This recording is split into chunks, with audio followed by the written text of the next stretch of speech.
Tá na hora de trazer minha avaliação oficial pra vocês de vários jogos de peso que lançaram em 2024 pra Nintendo Switch, começando com games expressivos como o Prince of Persia, cara, que eu já adianto que é um baita jogaço. Temos também a nova coletânea de Ace Attorney, que eu cheguei a comentar com vocês aqui no canal, mas tá na hora de se aprofundar um pouco, e também o confirmado jogo que está na Evo, Under Night 2. Temos também um exclusivo da Nintendo que eu fiz questão de comprar a mídia física e algumas surpresas como The Pedestrian. Porém, tivemos também jogos que é melhor você passar longe. Jogamos os 16 jogos lançados no primeiro mês de 2024 para Nintendo Switch. E sim, cara, leva um tempo de jogar e zerar esses games para poder trazer as avaliações aqui para vocês. Então, chegou a hora. Olá, meus amigos, eu sou o Coelho no Japão.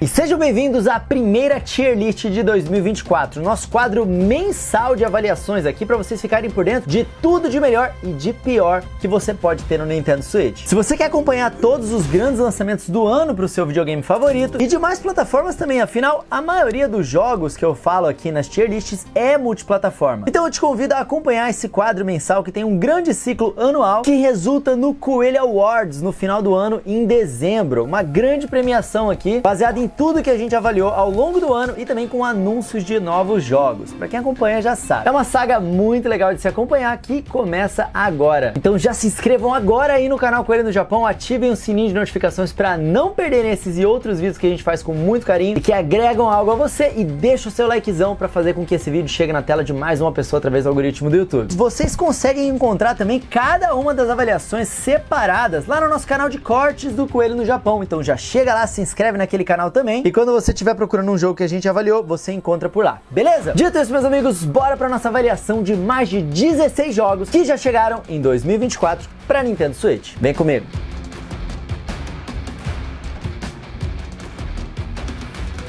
Mas antes de começar, quem está patrocinando o vídeo de hoje é a loja Trilogy Games. São 3 lojas em uma só: Nintendo, PlayStation e Xbox. Uma das maiores lojas de Nintendo no Brasil. E tudo isso por causa dos seus preços baixos, o atendimento deles, que é muito bom com os clientes, e dos envios, sempre com confiança e dentro dos prazos. Vale a pena entrar no site da Trilogy Games para poderem ver os preços dos jogos, porque tem muita coisa ali de mídia física ao mesmo preço da mídia digital, quando não tá mais barato. O Nintendo Switch da Trilogy Games também é atualmente o mais barato do Brasil, e eles estão fazendo um bom trabalho com a comunidade de gamers, seja de Nintendo, PlayStation e Xbox. Então na próxima vez que vocês forem comprar um jogo, dá uma olhada na Trilogy Games, o link deles está aqui na descrição. Eu recomendo acompanhá-los no Instagram, @TrilogyGamesOficial. Lá eles falam diretamente com os fãs, respondem perguntas, e vocês podem conhecer as pessoas por trás da loja para poder ter mais confiança também. Links da Trilogy do Instagram aqui na descrição.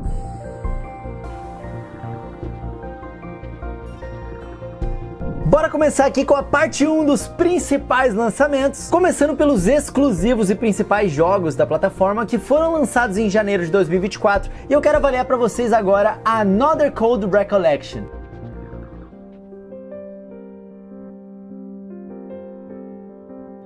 Esse aqui é um remake duplo, contando a história completa que estava distribuída num jogo de Nintendo DS e na sequência dele que foi lançado originalmente para o Wii. Pra quem não tá ligado, Another Code Recollection é um jogo de investigação e exploração e aventura também, com muitos puzzles, onde a exploração é simples apenas para conectar a história e os puzzles em si. Nesse jogo você analisa objetos, busca por soluções em um cenário e segue uma história misteriosa sobre uma garota que vai reencontrar o seu pai, já que ela ficou órfã quando criança e ela acha que seu pai morreu, mas ela recebe uma mensagem do pai dela misteriosa, e agora que ela é grande, ela vai atrás para tentar descobrir a origem de tudo isso, e quem sabe conseguir reencontrar com seu pai. Ela tá buscando também entender um pouco mais sobre a morte da sua mãe na infância, e esse é o plot do jogo. É um plot que pega temas sensíveis e ao mesmo tempo um pouco de sobrenatural, porque tem um personagem que é um fantasma que acompanha você nessa jornada. A existência dessa coleção, Another Code Recollection, em si não é um erro, ele é um cult clássico do DS e representa uma parceria da Nintendo com uma empresa que já não está mais na indústria, que é a Sing. E o remake ele foi feito pela Arc System Works. Apesar dessa parceria da Nintendo ter rendido outros bons jogos além desse, como Hotel Dusk, a Nintendo resolveu trazer de volta o Another Code, só que como um jogo grande de $60, ou seja, R$300, né, cara? E isso, na minha opinião, foi um erro. Another Code é bom, e no Nintendo DS era realmente maravilhoso, mas não dá pra achar que elementos dele, como exploração e cenários, ainda estão atuais em 2024 só porque agora agora o jogo tá com gráficos atualizados, principalmente porque o gênero de aventura narrativa cresceu absurdamente desde o jogo original. Mesmo a sua história sendo boa, hoje ela não justifica um jogo por si só. E também porque não é um super remake, não é como se fosse o jogo mais bonito de Nintendo Switch agora também. Os personagens são bonitos, os cenários são feios, a exploração é simples demais, os puzzles eles são até interessantes,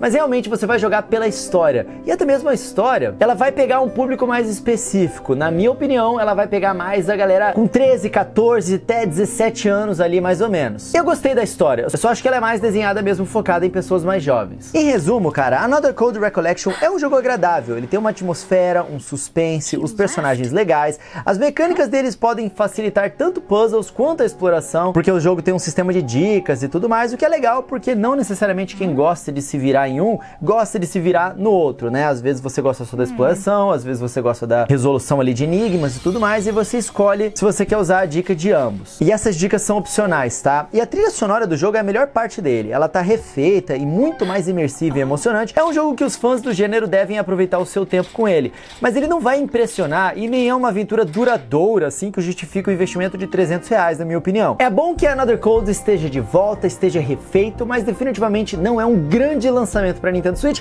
apesar de ser, sim, um jogo da Nintendo, galera. Para terminar, vai levar umas 15 horas ali entre os dois games. Mas quem que deve gostar desse jogo? Olha, quem busca conhecer uma franquia esquecida da Nintendo e que tem enredo com foco, que não tá muito preocupado com dinheiro e que curta ali uma novelinha mais adolescente, cara, eu acho que vai gostar desse jogo. Agora, quem não deve gostar é quem espera um jogo de um escopo realmente atual, muito mais conteúdo, um polimento bem maior, sabe? Eu acho que não deve curtir muito, tá? Em termos de preço versus qualidade, por causa disso eu avalio que o jogo é muito caro. Não é nem que o jogo seja ruim, mas é aquela coisa, o apelo comercial de um produto é muito importante para decidir o preço dele. E o apelo comercial desse remake de um jogo de DS e de Wii por 300 conto, de uma franquia esquecida pelo grande público, é pouco, cara. Se o jogo ele fosse mais barato, eu acho que mais pessoas poderiam dar uma chance a ele. E eu poderia recomendar mais, tá? Em termos de performance, eu vou dar a nota 4 de 5 aqui, porque ele roda quase perfeito, mas nem tudo é tão bonito nesse remake. E ainda assim, a gente tem algumas telas de loading, por mais que seja um jogo bem simplesinho e tudo mais. Eu acho que a performance deveria ser impecável e não é, tá bom? Mas não chega a incomodar nada não. Os pontos de destaque dele, ou seja, as pré-indicações para o Coelho Awards, vão para melhor remake. Lembrando que são pré-indicações, ou seja, são os pontos de destaque, não significa que o jogo vai ser indicado como melhor remake no final do ano. E agora sim, a tier da experiência geral, que tivemos com Another Code Recollection no Nintendo Switch, é tier B+.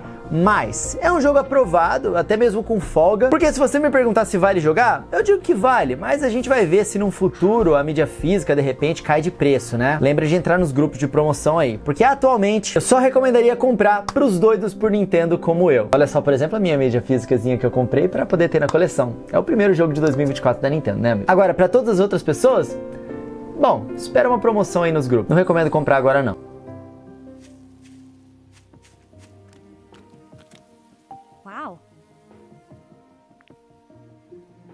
Agora, meus amigos, saindo de um jogo exclusivo da Nintendo e indo para um jogo multiplataforma de extrema qualidade que deu muito o que falar e é um dos principais lançamentos do ano, tá na hora de eu avaliar para vocês Prince of Persia: The Lost Crown.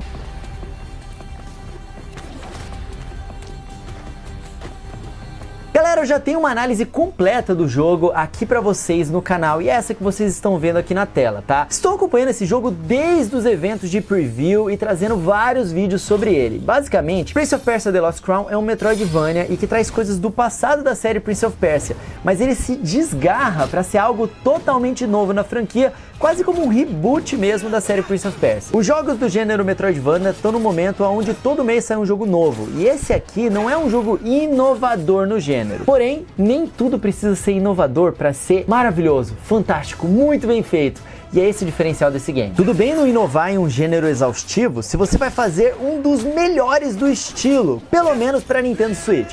O jogo é extremamente bem dirigido, tanto que vai ser pré-indicado em um monte de categoria aqui nesse vídeo. A ação dele é empolgante, os trechos de plataforma são exigentes, a história e a ambientação se conectam para deixar toda essa gameplay fazendo sentido, a duração dele é boa, rendendo 20 horas ou mais, além da possibilidade de rejogar nas dificuldades acima, porque depois que você zera, você libera umas dificuldades extras. Além da notícia que temos que eles vão adicionar ainda mais coisas via update gratuito, cara. Então assim, sim, muito carinho foi colocado nesse jogo aqui pela Ubisoft. Entretanto, apesar de 90% de elogios em Prince of Persia: The Lost Crown, tem alguns alertas que eu preciso fazer pra vocês. Eu tenho pelo menos que mencionar como puxão de orelha que o jogo ele tem muitos bugs, e hoje, após um período de lançado, deu pra ver que não é coisa de acesso antecipado ou de plataforma. Ele tem bugs realmente pra todo mundo, e eles estão lançando uns updates colossais que estão melhorando bastante esses bugs, tá? Não são bugs que te impeçam de jogar, nem impeçam ele de ser um dos melhores Metroidvanias e obrigatório pros fãs do gênero, tá? Porque esse jogo realmente é. Mas fica feio um jogo acertar tanto em 90% e errar justamente nisso. Pelo menos eles estão trazendo esses patches gigantescos aí de updates, então conta isso, cara. Eu particularmente tô tranquilo, mas é bom deixar avisado. Agora, quem deve gostar de Prince of Persia: The Lost Crown? Olha, quem quer um Metroidvania de ação que engaja facilmente, entenda como um jogo que vicia fácil, deve gostar desse jogo. Além também de quem busca um jogo multiplataforma que rode lisinho no Nintendo Switch, deve gostar também. Agora,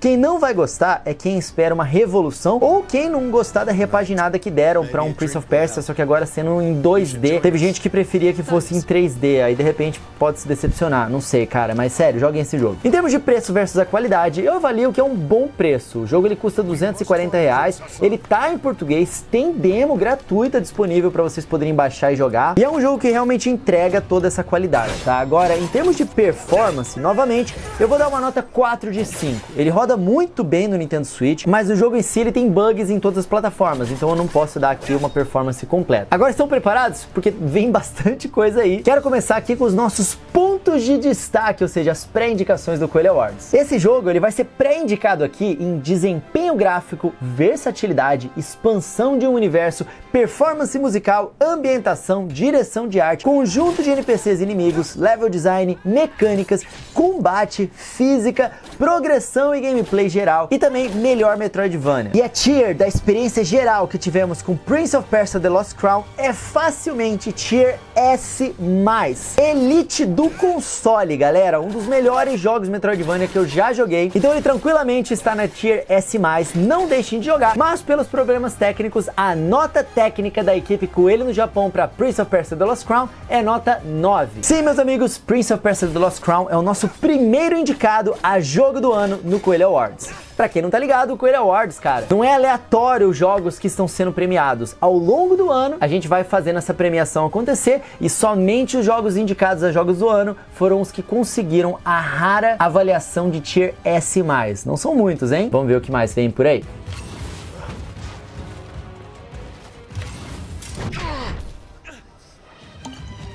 Agora, saindo de um lançamento topzera, vamos para um relançamento de um jogo muito top. Tá na hora de avaliar para vocês Apollo Justice Ace Attorney Trilogy.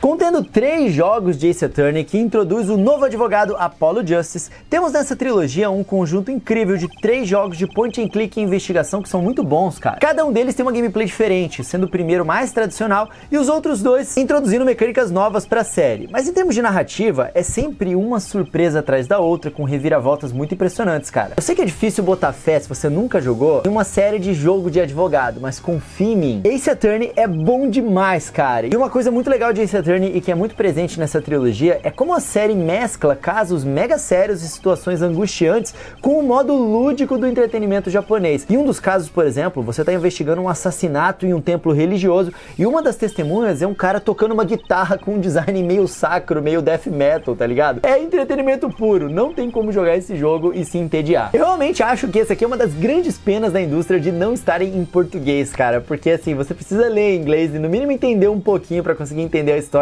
que é muito boa e muito engajante. Diferente de outras visual novels, eu acho que a série Ace Attorney, ela faz isso muito bem. Esse aqui, cara, é uma das melhores trilogias, tá? Mas sim, o português faz falta, porque até os segredos para escapar de situações estão em detalhes de palavras e cenas. Você precisa compreender bem o que tá se passando ali, sabe? E o jogo, apesar dele estar num valor justo, quando a gente olha a qualidade do conteúdo, é um valor muito alto para um tipo de jogo que muitos não querem dar uma chance. Mas eu prometo que se você der, você vai gostar. Quem que deve gostar desse jogo? jogo? Olha, pessoas que gostam de reviravoltas na história, mídia sobre investigação e tudo isso com uma pitada daquele DNA japonês, com certeza vão amar. Agora, quem não vai gostar é quem queria outros elementos na gameplay, como exploração ou, sei lá, combate. Não é sobre isso esse jogo. Esse jogo é sobre história, sobre o tribunal, que é muito empolgante, a trilha sonora, que é muito boa, e sobre aqueles personagens ali que são muito legais. Em termos de preço versus a qualidade, a gente avalia aqui que é um pouco caro, tá? Poderia ser um pouco mais barato pra ser justo. Mas a gente vai ficar ligado aqui no canal nas promoções, então, como eu falei, deixa o sininho de notificações ativado. A performance no Nintendo Switch ganha nota 5 de 5, perfeita aqui. E os pontos de destaque, ou seja, as pré-indicações pro Coelho Awards vão pra melhor coletânea e melhor jogo narrativo e investigação, assim como melhor jogo multiplataforma. Apollo Justice Ace Attorney Trilogy inclui 3 jogos, que é o Ace Attorney Apollo Justice, o Ace Attorney Dual Destinies e o Ace Attorney Spirit of Justice, que é o mais recente e particularmente o meu favorito ali do trio, tá? São histórias que se complementam. Recomendo jogar as 3 em ordem e esse aqui não ganha uma Tier S+, mas a Tier da experiência geral que tivemos com esse jogaço é Tier S, galera. Também é um dos melhores aí, já fazendo o ano de quem é dono de Nintendo Switch começar muito bem.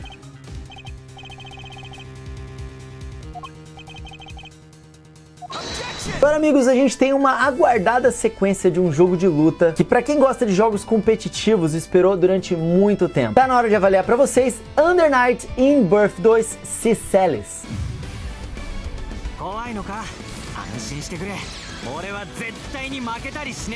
O primeiro Under Night, cara, foi um jogo de luta 2D que chocou o mundo inteiro ao entregar uma gameplay absurdamente profunda, personagens interessantes e uma música vibrante, cara. O jogo, ele saiu do anonimato e ele foi parar em todos os principais torneios do mundo. E aí depois, a desenvolvedora desse jogo, que é a French Bread, ela entregou também um outro jogo que é muito bom, que foi o Melty Blood Type Lumina. E agora foi a vez da sequência do seu sucesso original, Under Night In-Birth. Ciceles é uma sequência aos moldes de melhora no que estava ruim ou incompleto e entrega aquela experiência básica que todo mundo já amava. O jogo é um daqueles que tem, entre aspas, 2 tiers, uma para quem jogou o primeiro e outra para quem não jogou. Se você não tem o primeiro Under Night, saiba que esse aqui é um jogo de luta de elite no Nintendo Switch, trazendo muitas técnicas competitivas e ao mesmo tempo uma gameplay que dá para os novatos se divertirem e criarem combos que nem eles vão ter entendido o que aconteceu, né? Então sim, galera, o button mashing tá permitido, é divertido para todo mundo que pegar o controle. Agora, se você quiser ficar bom mesmo, cara, tem uma profundidade tremenda. E esse segundo, ele tá maior e melhor, então ele é como uma Tier S pra você, se você não jogou o primeiro. Agora, pra quem já tem o primeiro jogo e olhando pra ele como um jogo isolado e não como uma versão aprimorada,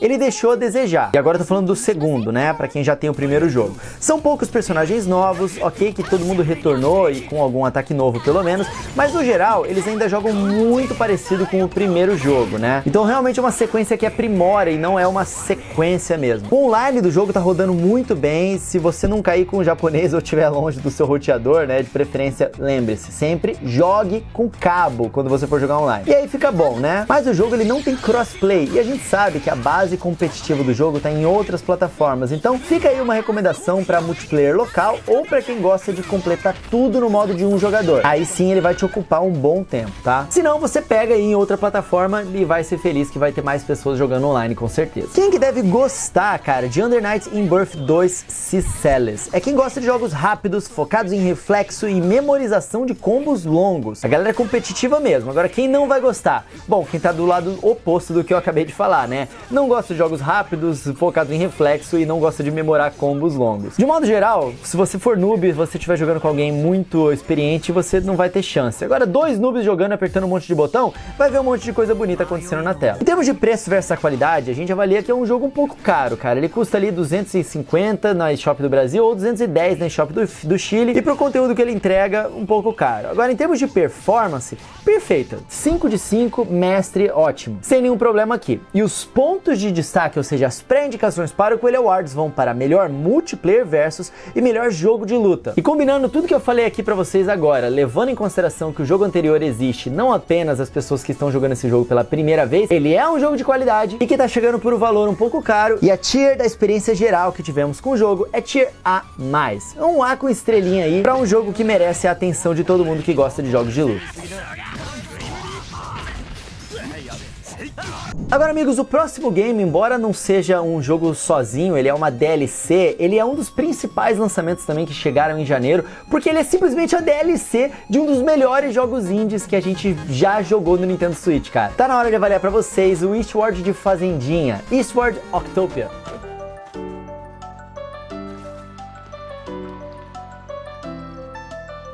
Mesmo precisando ter o jogo base comprado ali para você poder jogar essa DLC, que é o Eastward, e se você não tem Eastward ainda, recomendo muito que você tenha, cara. Octopia é uma DLC que é uma aventura isolada e a gente acessa ela direto do menu do jogo, como se fosse um extra mesmo, sabe? Não é algo que dentro da sua jornada você vai entrar em outro lugar. Octopia se trata de um jogo de fazendinha em um universo alternativo onde os acontecimentos de Eastward são tão fofinhos quanto sua pixel art faz parecer. Porque o jogo base, bom, vamos dizer que ele não é tão pacífico assim, tá? O jogo base é de aventura e eles meio que exportam isso aqui. Então, embora muitos jogos como Stardew Valley e Story of Seasons sejam classificados como um farming RPG, né? Um RPGzinho de fazendinha, esse poderia ser chamado de Farming Adventure, uma aventura de fazendinha. As missões, elas são boas, o ritmo dele é um pouco acelerado, mas no geral é um jogo muito gostoso de jogar e tudo isso fica melhor quando a gente olha pro preço de R$20, cara, R$20,50. É um ótimo preço para uma campanha inteiramente nova em um outro gênero de jogo dentro de um universo tão rico e tão bem feito e tão bem desenvolvido, cara. Eu acho que a indústria tinha que aprender muito com Eastward também, que esse aqui tá super valendo a pena. O jogo base mais a DLC tá custando R$131 e é apenas R$6 a mais do jogo base isolado. Então, se você vai comprar, já compra logo os dois, entendeu? É um baita preço bom para duas campanhas, uma ótima, que é a DLC, e uma excepcional, que é o jogo base. Quem que deve gostar? Bom, quem quer um jogo de fazendinha e ao mesmo tempo reconhecível e ao mesmo tempo com um feeling diferente, né? Quem quer um jogo de fazendinha com uma aventura ali, com missões divertidas e tudo mais. Agora, quem não vai gostar é que prefere jogos onde o tempo não é apressador, porque esse jogo te apressa um pouquinho, né? Se você só quer relaxar, sem muita aventura, bom, sei lá, vai lá e joga o Stardew Valley. Não, o Stardew Valley também apressa você com o tempo. Joga Animal Crossing, pronto. Em termos de preço versus qualidade, a gente avalia aqui que é um preço ótimo. E a performance dele no Nintendo Switch tá perfeita, nota 5 de 5. Os pontos de destaque, ou seja, as pré-indicações no Coelho Awards, vão para melhor DLC. E a tier da experiência geral que tivemos com Eastward Octopia é tier A+. Um A com estrelinha aí.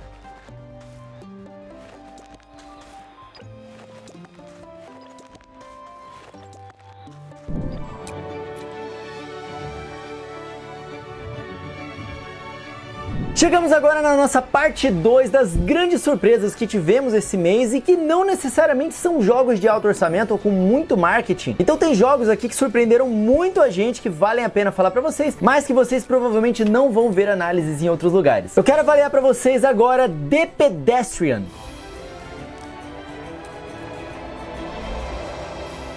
E se alguém fizesse um jogo de puzzle e plataforma baseado em bonecos de palito desenhado em placas de aviso? Pois é, parece estranho, mas fizeram, cara. The Pedestrian não tem texto, ele não tem narrativa, ele é basicamente gameplay, literalmente do início ao fim. O que é ótimo, aleluia, adoro coisas assim. O jogo ele não te dá descanso, tá? Ele vai introduzindo mecânicas novas, o que é bem surpreendente pra proposta dele, inclusive. Tipo assim, é um boneco de palito andando por placas, sabe? Que raios dá pra fazer com isso? E acredite, dá pra fazer muita coisa, é um jogo muito criativo, diferente, cara. Se quer um jogo diferente, presta bem atenção nesse aqui. Mas assim, ele é uma masterpiece dos games? Não, não é, cara. Ele é um jogo de R$38 que acerta em cheio na gameplay, no level design, na progressão e até mesmo nas coisas que não se espera que sejam ótimas em um puzzle plataforma indie, como por exemplo a trilha sonora, que o compositor Logan Hayes foi buscar como inspiração aquelas trilhas instrumentais de curta de animação da Pixar, sabe? É bem naquela vibe de cinema mesmo.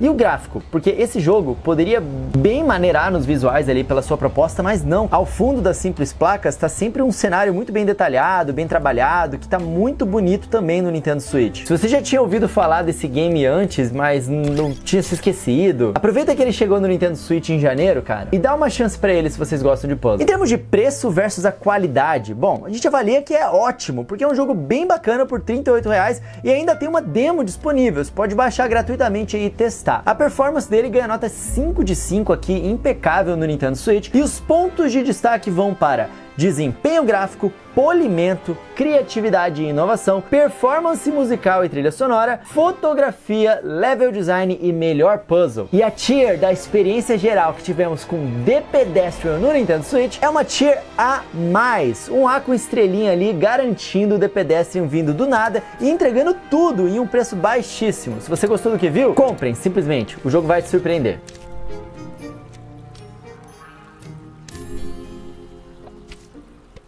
Agora, misturando boas com más notícias, tá na hora de avaliar pra vocês Grime Definitive Edition.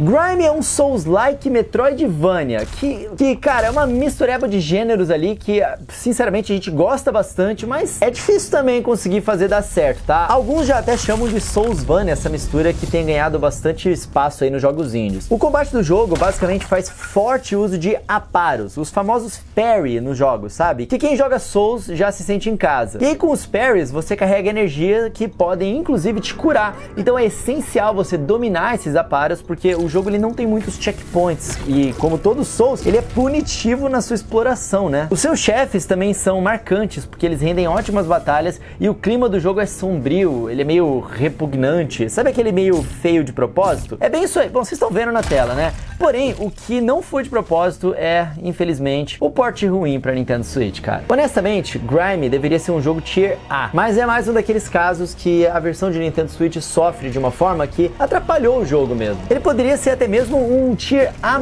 cara, principalmente se você é fã dos dois, Souls-like e de Metroidvania. Mas no Nintendo Switch o port pesou e pesou muito. As texturas, elas são de muito baixa qualidade, e embora a performance não seja desastrosa a ponto de tornar o jogo injogável ou algo do tipo, ela às vezes vai fazer você errar ataques, e isso é chato, principalmente num jogo que te pune, né? Então assim, bom, em termos de preço versus a qualidade, eu avalio que é um preço justo, 47 ali, o jogo tá em português, é um jogo bom, mesmo com problemas, é um jogo bom por pouco menos de R$50. O problema é que a nota da performance aqui é 3 de 5. Ele vai receber essa nota 3, que pode até parecer um pouco alta, porque novamente, não é nada como Mortal Kombat 1 ou Outer Worlds, né? Ele não estraga a gameplay, não dá pra baixar pra uma nota 2, por exemplo, não. É uma nota 3, funciona com problemas. E os pontos de destaque, que são as pré-indicações pro Coelho Awards, vão para melhor combate e jogo de ação Souls-like. E a tier da experiência geral que tivemos com Grime Definitive Edition no Nintendo Switch é Tier B+, um B com estrelinha ali, que poderia ter sido um A com estrelinha. Rola de jogar, mas preferencialmente, já sabem, joguem em outro console ali. Se não, pega no seu suitão e vai ser feliz aí com o Metroidvania Souls-like, que é bom, mas que tem problemas de performance.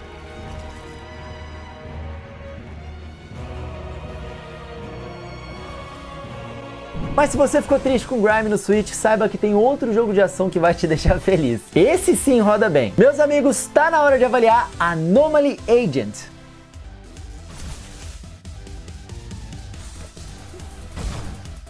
Você está cansado de todo jogo agora ser um Metroidvania, roguelike ou Souls-like? Você tem saudade de quando os jogos eram sobre andar reto e espancar tudo que se mexe? Então a sua hora chegou com Anomaly Agent, o jogo que a gente recomenda pra vocês. Brincadeiras à parte, cara, é bem por aí mesmo, tá? Anomaly Agent é um jogo linear onde te dão um corredor cheio de inimigos e na sua mão um combate progressivo extremamente fluido, bem desenvolvido e bem satisfatório, cara. O jogo ele tá indo bem nas reviews, inclusive. E outro ponto que vale destacar é que ele é um jogo bem humorado, sem se levar muito a sério, com ótimos diálogos dos seus personagens, uma sátira como filmes de agentes secretos e tudo mais. Esse aqui é um jogo de ação e plataforma cyberpunk. E ele se destaca por causa da jogabilidade fluida que eu falei, por causa da história que é muito envolvente também. Ele tem elementos de manipulação temporal, uns personagens bem peculiares. A trilha sonora, cara, ela é de synthwave pra vocês terem noção. E a gameplay permite a gente usar umas armas anômalas, extraordinárias pra lançar os oponentes, além de ter algumas técnicas melee também, né, de combate corpo a corpo. A gameplay, ela tem uma ênfase bem grande na personalização, né, pra aprimorar o personagem. E é um daqueles jogos que a decisão dos jogadores influencia o desenrolar da história também, tá? Em termos de preço versus a qualidade, a gente avalia que o preço de 69 ali, com um jogo em português e desse nível, é um preço justo que eles estão cobrando. Ele roda bem também no Nintendo Switch, a performance é impecável ali, 5 de 5. E os pontos de destaque, ou seja, as pré-indicações para o Coelho Awards, vão para combate, polimento, trilha digital, pixel art, diálogos e para melhor jogo de ação. E a tier da experiência geral que tivemos com Anomaly Agents é uma tier A. Galera, esse aqui é um jogo que tem inclusive batalhas com chefes muito legais,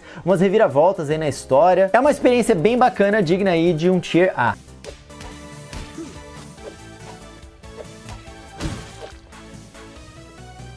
Agora, se Anomaly Agents pode ser considerado um jogo retrô, o próximo jogo é um jogo de rodar jogos retrô. Sim, é um jogo de jogar jogos. Eu vou explicar pra vocês. Tá na hora de avaliar Arcade Tycoon.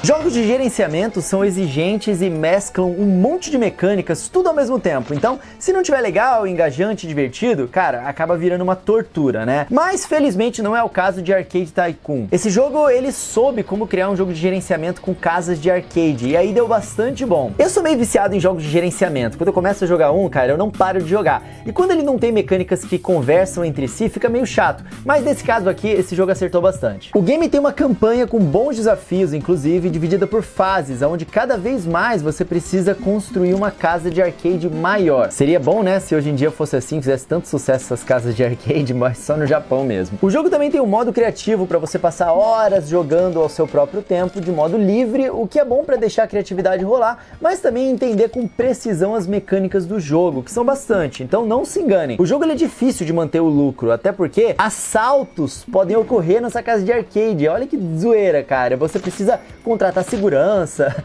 tem animador de festa para quem os seus clientes fazerem festa lá, tem máquina de jogo retrô, VR, alimentação. Ele é bem variado e bem divertido mesmo nas suas mecânicas, tá? Em termos do preço versus a qualidade dele, ele custa R$96, infelizmente não tá em português. Eu avalio que é um jogo um pouco caro. Isso pode variar se você for atrás do 100%, tá? Pela quantidade de conteúdo e se você gosta de se divertir bastante no modo criativo, porque aí serão muitas horas extras fazendo o valor ficar mais justo, tá? Agora, se você for fazer só a campanha ali, talvez seja um pouquinho caro, vale a pena esperar uma promoção porque é um jogo legal. A performance no Nintendo Switch é quase impecável, mas nem tanto. Vai ganhar nota 4 de 5 aqui. Afinal, como quase todo jogo de gerenciamento e construção, quando a coisa fica muito gigante e carregada, rola aquelas quedas na performance, né? E isso rola no Nintendo Switch também. Os pontos de destaque para ele, ou seja, as pré-indicações para o Coelho Awards, vão para melhor progressão e melhor jogo de gerenciamento. E a tier da experiência geral que tivemos com Arcade Tycoon é a tier A, meus amigos. Sem muita ambição, Arcade Tycoon conseguiu. É um jogo bom de se jogar e contribui positivamente para o gênero no Nintendo Switch. Quem gosta de jogos de gerenciamento, cara, vai encontrar um bom jogo nesse aqui.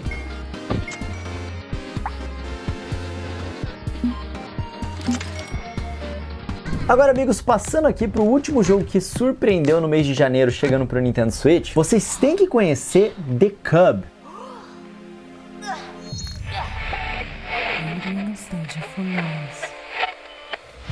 Vira e mexe, aparece um jogo indie novo que atualiza um tipo de gameplay abandonado pela indústria, né? Nos anos 90 haviam muitos jogos que mesclavam aventura e plataforma. A ideia não era trazer uma física tão responsiva, mas sim te colocar em um cenário mais real e controlando um personagem mais realista também, sem ser um super Jumpman, né? E sim um humano comum numa situação de aventura envolvendo pulos. Jogos como Flashback, Blackthorn, até mesmo Pitfall, entre outros. Esses games marcaram a sua época. E agora The Cub retoma isso em um jogo com uma arte desenhada à mão lindíssima. O jogo em si ele é limitado, ele tem falhas, principalmente na execução e no polimento em geral. Mas cara, ele traz essa abordagem de aventura e plataforma em um universo futurista inspirado em Mowgli, onde a humanidade já fugiu da Terra, mas você ficou. E agora os novos humanos querem te capturar. É interessante que o jogo ele conta uma parte da sua história através de uma rádio que fica constantemente tocando músicas e notícias, e essa rádio toca no capacete que o protagonista encontra. E o sound design disso é bem imersivo, cara. Jogo bem legal, bem diferente. Eu acho que ele poderia ser um pouquinho mais barato só, porque em termos do preço versus a qualidade ali, eu avalio que ele ficou um pouco caro, mas bem pouco mesmo. R$50 de repente seria o ideal. A performance dele também vai ganhar uma nota aqui de 4 de 5, 4 estrelinhas. Ele sofre com alguns momentos de pouca fluidez, e não dá pra saber se é performance ou se é na animação, que às vezes ficou meio estranha, mas assim, dá pra jogar perfeitamente bem, sabe? Só uma nota aí, pra vocês saberem que isso acontece. E os pontos de destaque, ou seja, as pré-indicações para o Coelho Awards, vão para um novo universo, imersão em trilha e sound design, fotografia, estilo artístico, forma de narrativa e jogo de puzzle e plataforma. E a tier da experiência geral que tivemos com The Cub é tier B+. É um bom jogo aí, vale a pena jogar. Se vocês não conheciam, bom, fiquem de olho e já coloquem na sua wishlist aí pra eu avisar vocês quando entrar em promoção, beleza?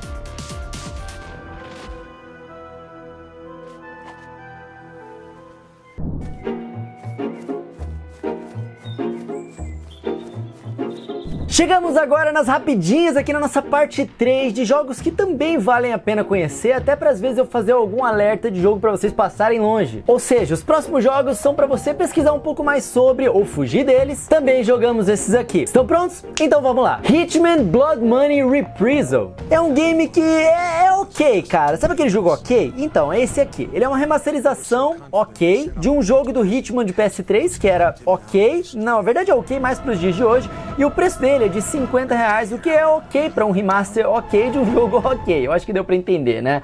Os visuais em si desse game não passam vergonha, embora também deixem nítidos na cara do jogador o fato dele ser um jogo de 2006 em HD. Mas ele ganha uns pontinhos ali por atualizarem também a gameplay com coisas que não tinham na época, como o Instinct Mode, que ativa uma visão especial que destaca objetos ou personagens importantes para a progressão. Assim você se perde menos, né? Hoje em dia os jogos se tornaram um pouco menos confusos do que eram naquela época. Faltou o jogo estar em português ali, sim, mas se você gosta ou se você tem interesse em conhecer Hitman, esse aqui está ok. E é bom vocês saberem que essa versão até que foi um bom trabalho, mas nada demais. Então vai lá, é um jogo legal e que pelo menos eles colocaram uma precificação justa. Então sim, avalio ele como um preço justo. A performance do Nintendo Switch vai ganhar uma nota 4 de 5 aqui e os pontos de destaque vão para a melhor remasterização. A tier da experiência geral que tivemos com ele é tier B+.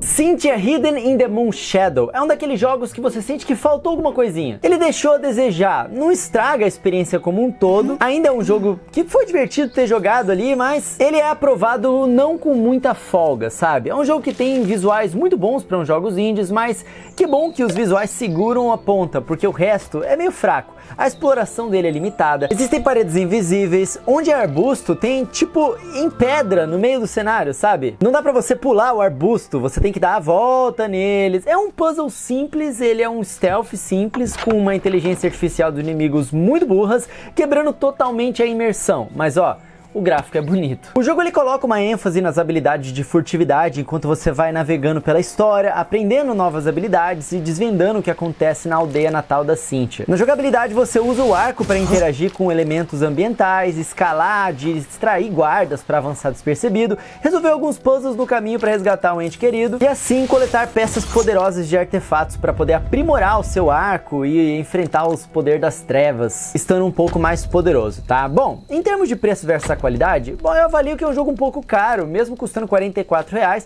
por causa da qualidade dele mesmo, tá? A performance também ganha uma nota 4 de 5 aqui, e a tier da experiência geral que tivemos com Cynthia Hidden in the Moon Shadow é tier B. Se vale a pena comprar? Olha, o jogo no momento da produção desse vídeo já está em promoção, então se você simpatizou com ele, e mesmo sabendo que é um jogo mediano pra bom, deixa na sua wishlist e pega ele numa promoção. Ele é legal até, só passa aquela vibe chata de, poxa, tudo nesse game podia ser melhor, sabe? That's enough. Time to go. Aí tem dois jogos curtinhos que foram lançados em janeiro, bem naquela pegada de, pô, fui pegar pra testar e acabei zerando. Shinorubi é um shoot'em up legal até. O lance é que esse jogo é muito poluído só. Nossa, geralmente a gente vê poluição nesse tipo de jogo nos trailers, quando a nossa nave já tá boladona, né? Ou quando tem um chefe e tudo mais, mas esse aqui não. Quando eu falo poluído, não é poluição, é poluição visual e sonora, tá? Em Shinorubi você começa já atacando tiro pra todo lado, o que prejudica muito a visão e a arte dele meio confusa também não ajuda. ajuda.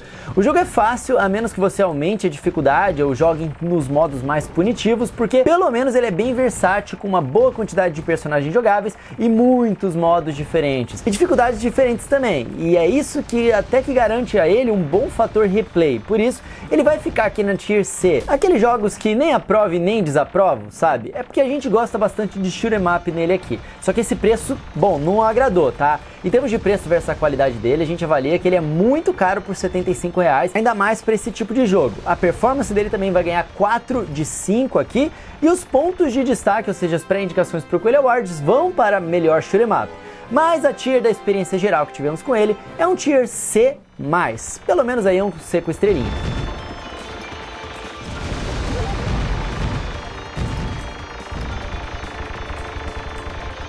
E o próximo jogo, meus amigos, é brasileiro. Isolated é um jogo bem legal. Na real, cara, o único problema dele é que ele é curto. Você fica numa ilhazinha minúscula e será perturbado por eventos diversos, desde um tubarão atravessando o mapa até uma invasão alienígena. E o desafio é entender como se livrar de cada uma dessas situações enquanto manter o ritmo de pescar e fritar peixes para ter o que comer, além de controlar o seu sono. Aquela pegada de jogo de sobrevivência, sabe? Só que são poucos os eventos, e aí quando você entende o que tem que fazer, é simples, e aí o jogo fica muito fácil e rapidamente você zera ele. Felizmente ele custa apenas R$20. Eles sabem que o jogo é curtinho, né? Então isso é muito bom, mas também não é ótimo. Tem muito jogo melhor por menos que isso, seja brasileiros ou não. Então, em termos de preço versus a qualidade, a gente avalia que Isolated ficou um pouco caro.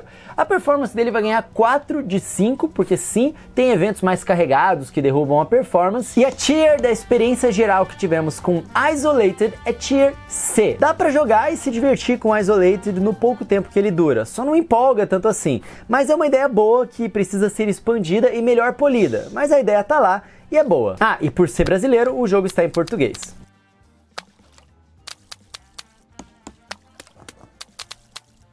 Rising Lords, galera, é um jogo de estratégia no estilo 4x, de jogos como Civilization e tudo mais, só que bem nerfado nesse caso, né? Ele é um jogo feio, confuso, dá umas bugadas estranhas. Se você pegar pra aprender e for bem paciente, talvez tenha algo aqui, mas não muito, mas tem. Ele é um jogo de estratégia medieval baseado em turnos que incorpora elementos de jogos de carta e tabuleiro. A gente tem que enviar os nossos servos para poder lutar, coletar impostos e recursos, ditar racionamentos e o trabalho do campo, forjar armas, levantar exércitos, etc. Além do modo campanha, o jogo também tem algumas funcionalidades de multiplayer, o que permite a gente jogar rapidinho ou então ficar ali em sessões mais longas de gameplay. Mas que, sinceramente, mano, bom, tem outros jogos que vocês podem jogar muito melhores por R$60, tá? Em termos de preço versus a qualidade, a gente avalia que é um valor caro. A performance dele ganha nota 4 de 5 só porque o jogo é feio mesmo, tá? Mas na verdade ele roda direitinho. É que eles poderiam ter feito um pouco melhor com essa arte, enfim. A tier da experiência geral que tivemos com Rising Lords é uma tier C. Ele não chega a ser desaprovado, mas ele também não chega a ser uma tier B, sabe? Mais um pouquinho ele cairia ali pra tier D.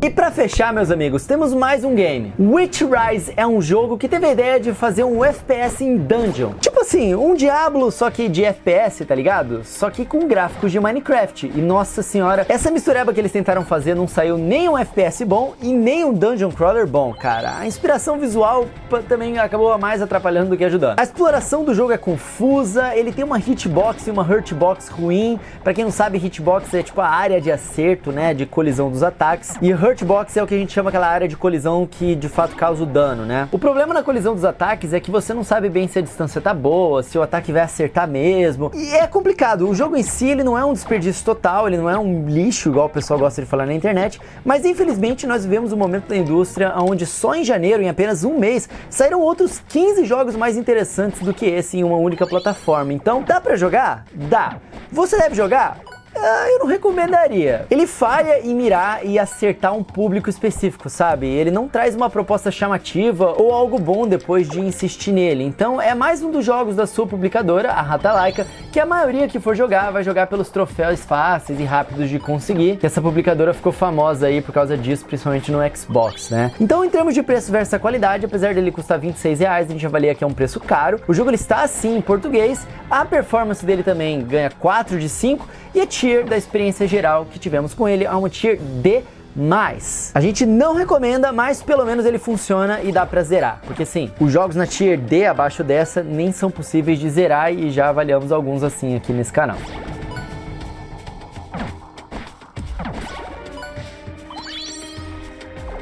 Agora, meus amigos, partimos aqui para nossa tier list final. Bora dar uma olhada como que ficou essa nossa avaliação, recapitulando a tier toda e dando 2 recados aqui para vocês. O primeiro recado é que no final do vídeo temos um highlight com outros jogos interessantes, mas que não tivemos a oportunidade de jogar e passar um feedback para vocês. Mas vejam esse vídeo até o final para vocês poderem ficar bem informados e depois contem para mim se alguns daqueles jogos vocês querem que a gente avalie, porque daí de repente a gente faz um esforço aí para trazer no canal na próxima tier list, tá bom? E o segundo recado é que depois desse highlight, que tal você ver as últimas 2 tier lists? Assim, você conhece mais jogos e dá uma força para esse quadro que dá muito trabalho e não bomba de views aqui no canal, né? Mas é uma grande contribuição para a comunidade que joga Nintendo Switch. E para quem não sabe, cara, essas avaliações a gente posta também no nosso canal de cortes do Coelho no Japão. Se quem não segue, entra lá no canal de cortes e já começa a seguir lá. Vocês vão ver que a gente tem separado cada uma das análises também para vocês poderem ver. E a gente posta lá no Twitter também nas nossas avaliações, nas mini análises, né? É um trabalho que eu não conheço nenhum outro canal no mundo ou veículo que costuma fazer com tanta variedade de jogos assim para Nintendo Switch. Então a gente tem muito orgulho e é graças ao apoio de vocês que a gente consegue fazer isso.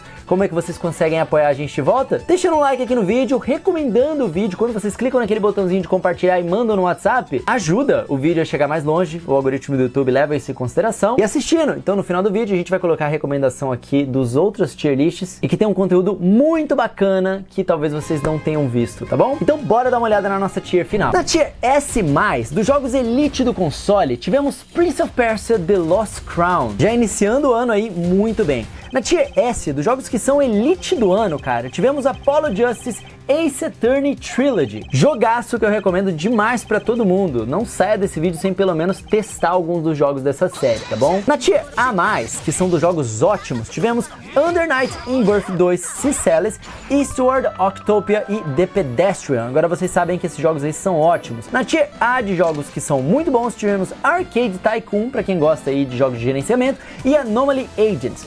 Na Tier B+, de jogos que foram bem, temos Another Code Recollection, que é o jogo da Nintendo, temos o The Cub, Hitman Blood Money Reprisal e Grime Definitive Edition. Na Tier B, de jogos que foram ok, tivemos Cynthia Hidden in the Moon Shadow. Na Tier C+, de jogos medianos, Shinorubi. Na Tier C, de jogos fraquinhos, Isolated e Rising Lords. Na Tier D+, de jogos que foram ruins, tivemos Witch Rise. E na Tier D, de jogos que foram injogáveis, dessa vez não tivemos ninguém, né? Graças a Deus.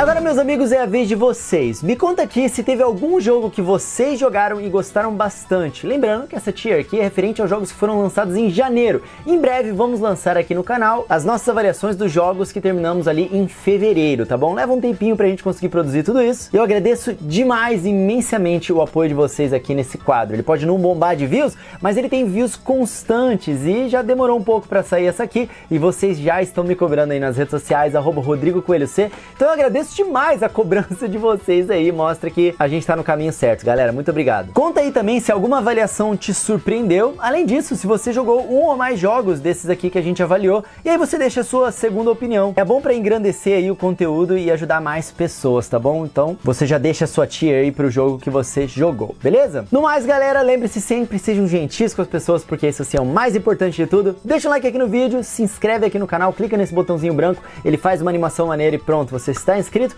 ativa o sininho de notificações para vocês não perderem esses e outros vídeos aqui no canal. E agora no final a gente tem um highlight com os outros games que foram lançados e a gente não jogou, beleza? Lembramos que após o highlight vai ter aqui as outras tier lists que vocês não assistiram ainda, então eu recomendo assistirem. Aqui o site coelhonews.com com todas as notícias de Nintendo e o canal de cortes para quem ainda não está inscrito por lá, beleza? Dito isso, meus amigos, agora sim, eu vou ficando por aqui. Nos vemos no próximo vídeo. Um tapa na pata do coelho para dar sorte e até a próxima. Valeu!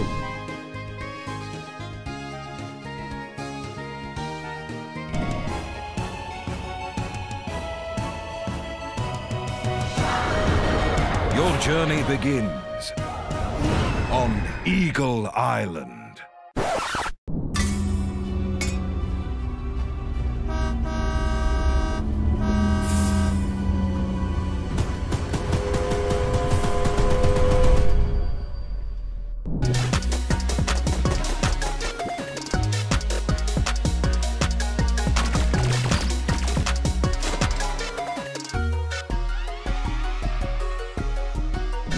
Being sent to the front lines, soldier. I understand.